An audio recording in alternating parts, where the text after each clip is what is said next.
Prepare for insight. Hello, ladies and gentlemen. Welcome back to the podcast, Ugin Insight.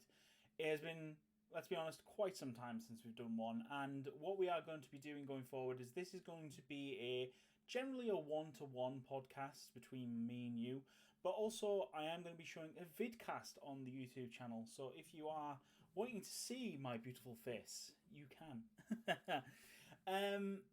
So, we're going to quickly get into it. Basically, I have been away for a little bit.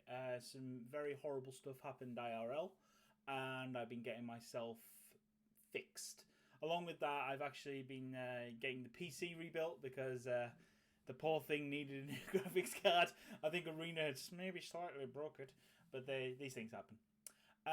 So today we're going to discuss a couple of things. Firstly, I want to discuss, obviously, probably the most recent and prevalent one, which is the strict save and early access, as well as all future early accesses. And we're also going to discuss another topic which is near and dear to the heart, which is what I originally wrote about for this episode, which was one of the new mechanics and its impact on Pauper, and how I feel like it could be majorly beneficial to people who play Pauper, like myself, and whether it does have ramifications going forward. But anyway, without further ado, let's get to topic number one, the early access situation. So, for those of you who aren't aware, several content creators like myself and others, there generally is an early access event for new sets. What does that entail? Well, basically it entails that content creators get a loaded loaded program of Arena that we can log into. It means that we can play the new set early, as well as all the current sets in standard and what's available on Arena. So theoretically you could build historic and show it off as well. And yeah, you're able to sort of do limited sets, do limited review, build whatever deck you want with as many wild cards as you need. And generally all around, it allowed content creators to show off the new sets, and it was generally a big day. It was always on, well, in terms of our time frame down here in the southern hemisphere, being in New Zealand, it was always on a Thursday for us, but generally it's a Wednesday everywhere else in the world. And the benefit with it is that you could essentially, I'm collaborating, and we're having lots of fun with all other content creators, because of course a lot of these people I never got to know, and you never get to meet them.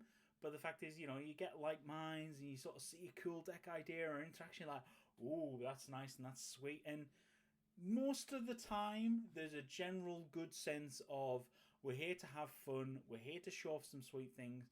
And a lot of the time, most people would go along and, lack of a better word, they'd partake in the event. Essentially, like, for example, if I am losing in an early access game, I don't scoop. Reason why is because they're showing off something. Obviously, if it's 10 minutes in and they're going through a combo loop, it's pretty much a given that you've seen it at that point, and so you're happy to scoop. But obviously, when I'm playing and I feel like I've got the advantage and they just immediately scoop, it was annoying, and I used to voice my concerns, and Wizards did sort of, vocally say that please stop scooping. It is here for entertainment purposes. This is not here to show off the competitive environment, and various things like that. But in all, I love the early access event because, one, it was great for content creators like me who aren't huge. It allowed me to brew a load of decks. Obviously, I'd probably end up tweaking them because most of the time when I brewed the decks, I like to use as many of the new cards as possible. Now, so you may have like a tier list, and you're like, oh, sweet, I'll put all this in. Oh, I'll put this in because it's in the new set. But then it's like, it's not quite as good as if you use it in an existing shell. And of course it isn't, because I took the early access as an opportunity to show off what new cards do, what new interactions are there, what all this X, Y, and Z. Some people did see it as the opportunity to go, oh, sweet, here's the mono red shell. Sweet, I'm just going to put this one card into it.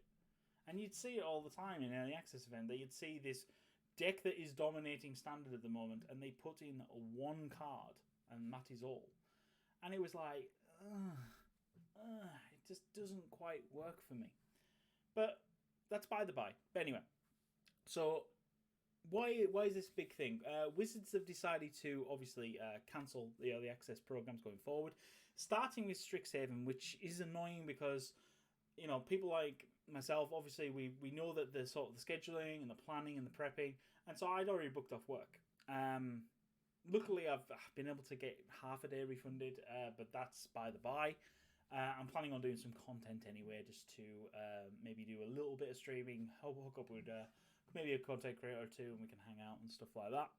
But basically, yeah, so I'll read you the exact wording from their email. Obviously, it says, "Greetings, thank you for being an integral part of the MyGitch community and for your previous participation in the Content Creator Program and Early Access events.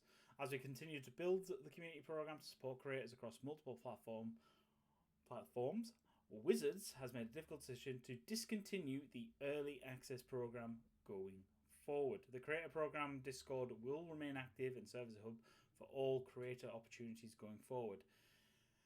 We understand the news is disappointing, and here's some pack codes for you to drive engagement on the channel and give away. And we've also given you 5 extra codes for you to use. Well, firstly, that's in conjunction to one, thank you for them giving me codes to give away, because and I will be giving them away on the channel. Still working out how I'm going to do that. I'm thinking, because I don't know, is it 1 pack redeemable per person? Is it? I assume not, because if I can use 5 for my own personal, I'm assuming there must be 5 a limit or something like that, because there tends to be a limit on these things, so that's what I'm expecting. It is annoying to find out what. I mean, I found out last night at my time, 21 hours ago as of recording of this, which was 5:08 p.m. in New Zealand, which is really annoying. I held out hope all day. There'd been tweets flying left, right, and center between all different content creators over Twitter, and I was kind of being, well, let's wait until we get an email. If there is an email, because apparently there was an email going around earlier, and people say, oh no, it's including Strixhaven. I say, well, until I see an email, I'm going to hold out hope that Strixhaven is still going forward. And sadly, obviously, I got the email saying that it isn't. So one, I think it was really annoying. I think it was really bad the way the Wizards handled this one. I can't pull the punches here. I think Wizards did this very poorly. I think that if something had gone wrong in the background and they decided that they weren't going to do it going forward, they should have just said, the fact is that, yes, would there be upset? Of course there is, because the fact is that content creators love doing this event. The fact is we all get to join on, we all get to do stuff. I understand that it takes a couple of Wizard staff to get things done, as well as some arena guys to make sure the background thing works. So I know that this isn't exactly a hassle-free event per se, but let's be honest, they should have communicated this a lot better than less than 48 hours before the event. I agree, and to be fair, I understand that obviously this was probably our last minute decision, and it probably was. The fact is, Wizards of the Coast isn't a small, tiny one-man band corporation. This is a big company.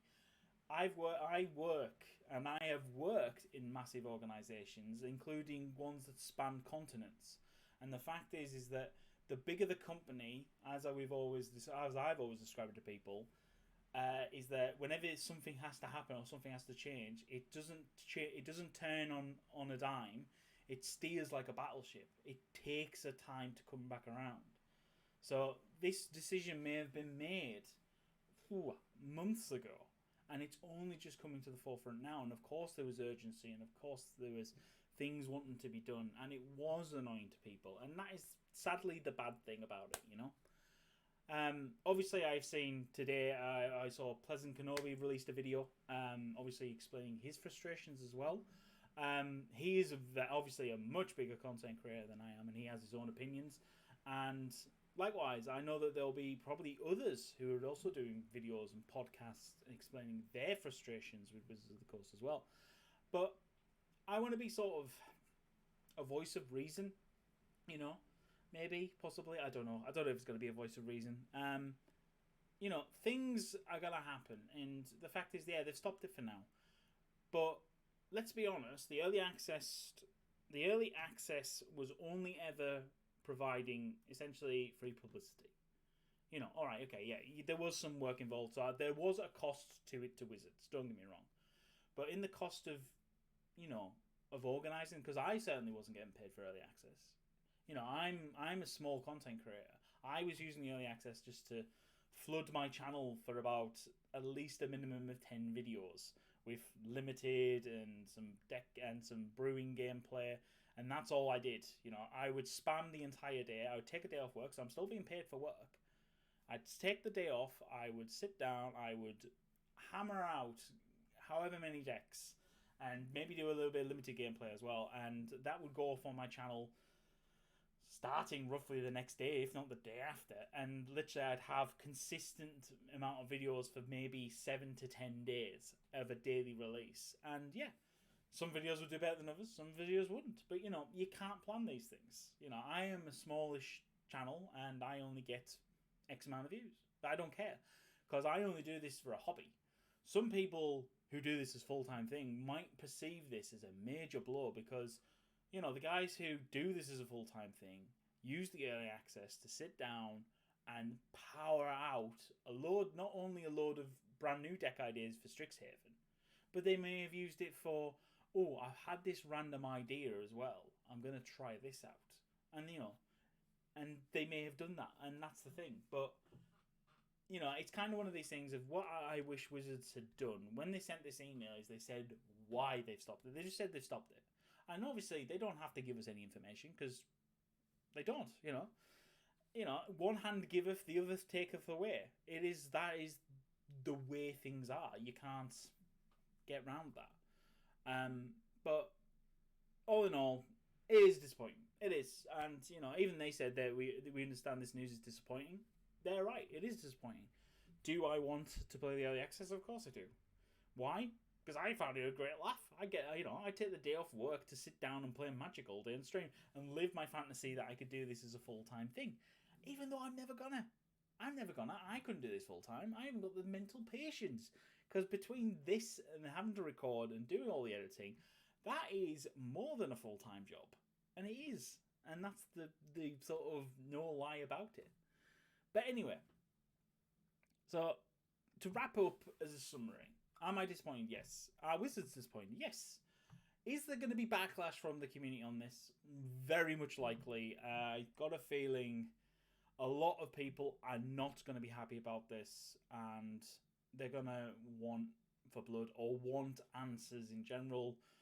So hopefully Wizards are aware that there's going to be uproar about it, and people will want some answers, which is fine and understandable that people would want answers, because we all like to have knowledge on what's going on.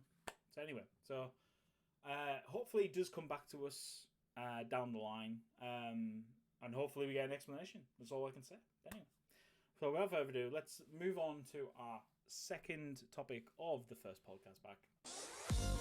What I wanted to discuss, this was actually what my original entire podcast the first one back I was going to discuss, which was about the new mechanic in Strixhaven, which is called Learn. Now, obviously, Learn is quite sweet. Basically, what does Learn do? As a mechanic, obviously, you may reveal a lesson card you own from outside the game and put it into your hand, or you can discard a card to then draw a card. Now, Learn as a mechanic is sweet, and there are a few Learn mechanics in common. Most notably, the two I'm going to bring up. You've got Study Break, which is 1 and a white tap. It's instant, tap up to 2 target creatures. Pretty good. Does the thing quite nicely, and you get to learn. Second one, which is probably the more hyped up, talked about one, is probably First Day of Class, which is a 1 and a red instant. Whenever a creature enters the battlefield under control this turn, put a 1/1 counter on it, and it gains haste until the end of turn, and then you get to learn. Now, obviously, I've seen combos. There's Rakdos combos. There's mono red combos with this. I haven't seen any blue ones yet, but red and blue. But I'm sure it'll be there somewhere. There's probably a red and green. The fact that you give creatures haste, if you can find a way to get plenty of mana and use this to cheat something big into play or lots of things into play, it can be broken. But what I want to focus on is obviously learn has two parts. One is either you're going to discard a card to draw a card, which is pretty good. Let's be honest. If you're flooded in hand, and you want to, oh fine, I'll get rid of a land and draw. Yes, because let's be honest, Fire Prophecy works the same way. The fact is one in a red, deal 3 damage. You may put a land. No, you may put a card from your hand on the bottom of your library, and if you do, draw a card. Yes, that works. The fact is, it's just the same thing, but apart from you discard it with learn. But that's not the bit I want to talk about. The bit is that whether you want to stack your sideboard with lesson cards, because lesson you can only basically when it says you can go get a lesson card you want from outside the game. Now, in a casual format, if I was playing this at home, I could come to my office from the kitchen table and grab any lesson card that I can find in my collection. Fine. If I'm playing at a sealed event, you can go into your entire sealed pool to get it. It doesn't have to be... There isn't such thing as a sideboard in sealed.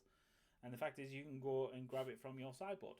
Perfect. Also good knowledge for upcoming pre-release for those of you who get to attend one this weekend. I still have to wait a week. Beyond that, any other thing such as constructed, you have to put the lessons into your sideboard. Now, it's kind of one of these things of, are the lessons worth it? Now, I've just had a quick look, and as far as I can tell, there are 5 lessons are common. I may have missed one, and if I have, please comment. Let me know. Let me know which one I've missed. It'd be fantastic to find out. Now, the one benefit I found from the quick look is that 4 of them are colourless, which is brilliant, because the benefit with them being colourless means that any deck can play them. And of the 4 colourless, so I'll quickly rattle off the names. We got Environmental Sciences, basically 2 mana, search for a land card, put it into your hand, gain 2 life. Not too bad. Be very handy against burn, possibly, with that little life gain. You have the Introduction to Prophecy, 3 mana, scry 2, then draw a card. Okay, it's sorcery speed. It's not quite divination or anything like that, but scry 2, draw a card. It could help you possibly. It's not that bad. Expanded Anatomy, 3 mana, put 2/1/1 counters on target creature, and it gains vigilance until the end of turn. If you need to create a solid wall, something that's not going to get through, can be quite good. Could be quite good. The last colourless one is Introduction to Annihilation, which is 5 mana, and that's a lot. 5 mana sorcery as well. Exile target non-land permanent. Its controller draws a card. Now, out of all the colourless ones immediately, this one sings to me. Now, reason why is because my preferential pauper deck is green-white slivers. Occasionally, I have to deal with go up against a deck that I can't deal with, or I have to make my boys, my sliverinos, bigger than they are. And generally, a lot of the time, most people know what to do against slivers, which is kill off the lords as quick as possible. Do not let them grow too big. And it's fine, and that's fine. It works that way. This essentially would give me an answer to deal with opponents' creatures that have problematic and removal and blah blah blah. So it could be pretty good. It's not too bad. The fact that it's 5 mana is a bit of a kick. The fact that you're going to let your opponent draw a card as well is a bit annoying. But then again, exile target non-land permanent. If they've given you something, which I don't think is a big thing in Pauper, you might be able to get a bit of value out of it. But you could certainly do something. The fact is, if you've got a redundant, if you've got a redundant artifact, then it's not helping you, and you want to get rid of it to draw an extra card. You're paying 5 mana to draw a card. It doesn't feel very good. But anyway, beyond that, the only other common lesson that I can find is Pest Swimming, which is 1 and hybrid Golgari and hybrid Golgari. So it's green and black, green and black. So you get to choose whether it's 1 black black or 1 green green. And what do you get to do? You get to create 2 1/1 black and green pest creature tokens with, when this creature dies, you gain 1 life. Now, I actually quite like this one. Now, the reason why I like this one is, one, it's going to give you a little life gain. Two, it's giving you bodies. Now, especially in a format where you've got things like mono black control, which uses sacrificing and targeted removal and stuff like that. Having extra bodies for you to sack, so you're not sacking your important creatures, is pretty good. Not only that, the fact is that up against, I don't know, something with burn, gaining life is very useful, and gaining life can work out massively to your advantage. Now, I kind of like it. I don't know whether I would run it. I do have a couple of cards in my sideboard that I could easily squeeze in maybe 1 or 2 copies of this card. Whether I'd run a lesson, though, is probably the different story of whether I would run a lesson to go fetch this in game 1, or whether I'd rather just sideboard it in. I think I'd rather just sideboard it in a lot of the time.